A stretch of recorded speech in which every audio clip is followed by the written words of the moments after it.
তো বন্ধুরা, আমি আবারও আপনাদের জন্য একটা নতুন ভিডিও নিয়ে চলে আসলাম। তো আবারও আর একটা গাছ পেয়েছি। এই গাছটাতে ম্যাক্সিমাম মোটামুটি না হলে পরেও প্রায় 7টা ফল আছে। এই যে আপনারা দেখতেই পাচ্ছেন, আমি চারিপাশটা আপনাদেরকে ঘুরে ঘুরে দেখাচ্ছি একটা গাছে কি পরিমাণ ফল। তো আমাদের যখন পাকা ফল বের হয় তখন আমাদের কাটতে খুবই মজা লাগে এবং খুবই আনন্দ লাগে, ঠিক আছে? তো সেটাই আপনাদেরকে দেখানোর চেষ্টা করবো। এই যে আমাদের সঙ্গে আছে আমাদের অসিতদা। তো অসিতদা এখন ফলটা কাটবে এবং সেটাই আপনাদেরকে দেখাবো। তো অসিতদা, কাটো। ওরা হাতে লাগে ব্যথা রে, হাতে রাতেও সোনার দেউরা রে। আদি আমি দিয়াছিলাম সারি, দিয়াছে দিয়াছে রে চিন্তা করবি আইয়া রে।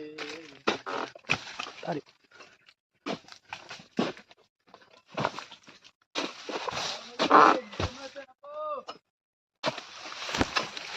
ক্যামেরাম্যানের গায়ে লাগলো নাকি?